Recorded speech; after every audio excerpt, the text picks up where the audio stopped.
Hey everyone, it's Jen. I wanted to show you part one here of this challenge we have for the month. I hope you will come create along with me. So this is the basic of the journal. It is made with 2 envelopes, and this is just a mini junk journal. And then we will put a signature in it, like so. And then we will have some sort of closure here with the string. So this is the basic part of it that I will show you how to make today. And I will have to remember how I put this one together to begin with.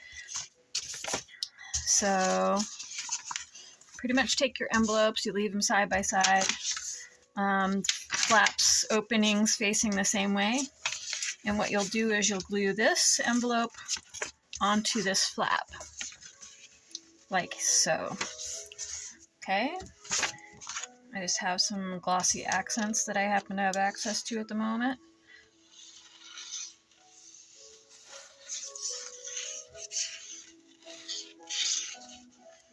Make sure it's good and covered. You can use, a tape runner or whatever you've got. I just usually use the liquid glue. And I fold it so it lines up on the back side, and then check it before I seal it shut. So there's the first part of our little journal. The next part is we're going to leave a score line right here, so like a 1/4 inch score. This one happened to have the gold part in it. This one just doesn't. But so you're going to leave a score mark here.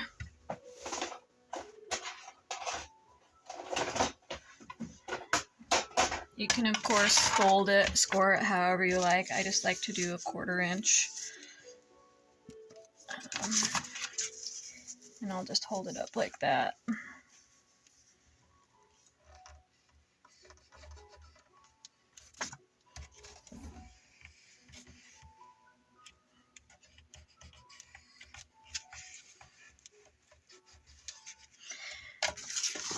And then we fold on that line. And I always like to line it up on the edge so that I know it's going to line up the whole way before I press it down. And now we have like a spine, I guess you can say, on this side. We can reinforce this, and then what we can do is we can also cut part of this flap. See where the score came over here on the flap? You can cut it there, or you can cut it further back and just make it flat across here. But you have to cut it flush on the end too. So I think I'm going to go ahead and reinforce this spine part because I am going to stitch through it. So let's see if I have a Zaco available here. I have a scalpel. I think I got this at an estate sale, if you're asking where I got a scalpel from, in a first aid kit. It was an old one, so I use it for crafts. And I'm just going to cut that back to where that meets up there. It's just the easiest way for me to do it.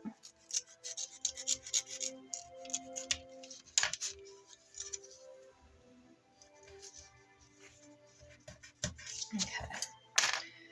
And I just have a pair of scissors here, and it doesn't have to be exact or exactly perfect, whatever. Or like me, I cut a nick out of it right there by accident, so it's not exactly straight. And then now on this side, we'll just make sure it, when we cover the inside cover, that we cover that part, I guess you can say. Okay, so that's the base of it. And since I'm going to line the spine, you can now decide like what your theme is going to be for your journal. Since it's a mini journal, it'd be like a mini collection. You can do like a nature theme. I think I'm doing sort of maybe a naturey vintage theme. So I'm going to grab some paper to put in here. Actually, I have some right here. I have these old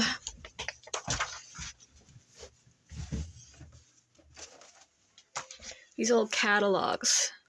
And so what I did is I put it on my scanner, and I copied a page or two out of the catalog.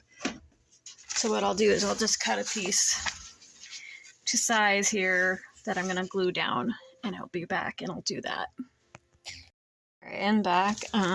So I scored this strip so it has that 1/4 inch score mark in there, and I measured it so it fits this envelope. As you're using whatever envelope you have, just measure your envelope here, and then I just did 1 inch so it actually has a 1/4 inch strip in the middle. So I just measured, it was 1 inch, and then I did on the either side of the 1/2 inch line on the scoreboard.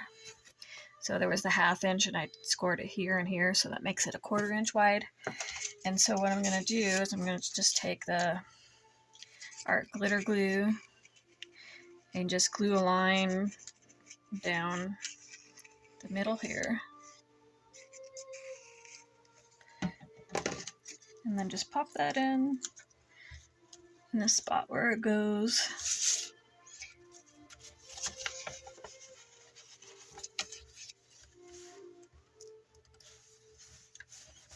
And my strip's a tad bit too short, but that's okay. We're just using this as a reinforcement, so when we stitch it, it's actually stitching through 2 layers instead of just 1 layer, which is easier to rip through.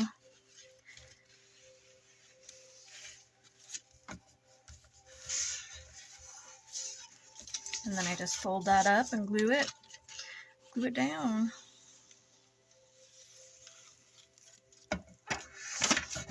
All right, so there's our reinforcement, and I'll just come back and make sure that folds the way it's supposed to fold.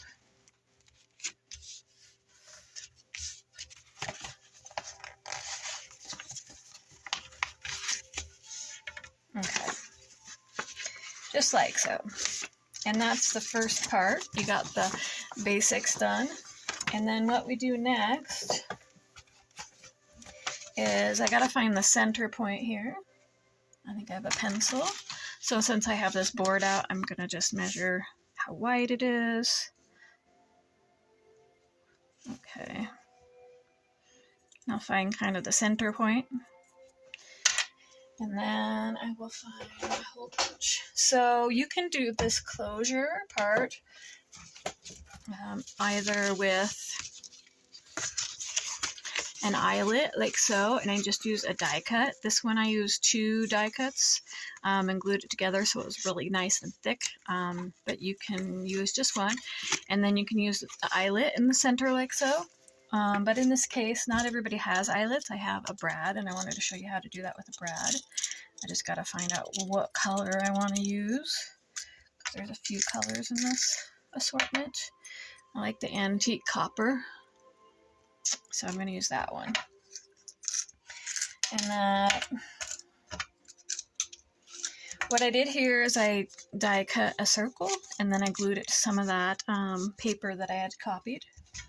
And I'm just going to cut around that.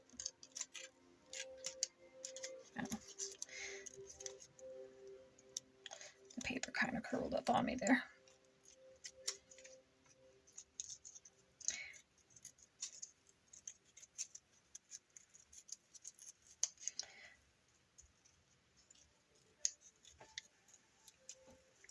I'm not that good around cutting around the edges of the die, because sometimes the paper gets shoved up around the edge. It doesn't cut where you want it to cut. So bear with me here. Okay. And then what I'll do is I'll just take the smaller punch that I have, kind of find the center. That way there's a small hole for the brad to go through. You know what? I might need a bigger one. I might need a bigger hole. Oh, that works. Okay. And then I'll do the same thing on the envelope. Just make sure I have about the right spot. I'm going to make it go up just a little bit more.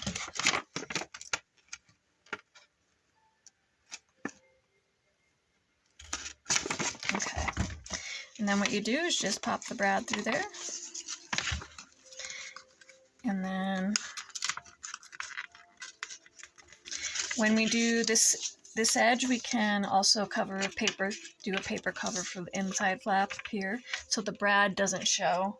Like on this one, it doesn't matter so much. You can just kind of leave it unfinished. But if you don't want that showing, we'll just put a paper strip over that. Maybe the same sort of paper, and just put it over the flap there. So that's the basic beginning. The next thing we do is we just glue that ribbon on. And this time I decided I'm going to use some lace, kind of go with my vintagey sort of botanical journal. And I want to make sure that it wraps all the way around. So what we do is we just glue it right in the center here. And then when we put the back cover on, it will cover that part up.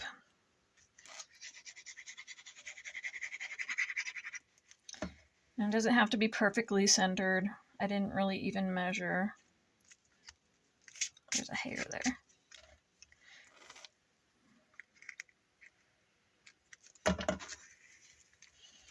And there is glue on the back, but I just put some glue on the top and just kind of smooshed it down.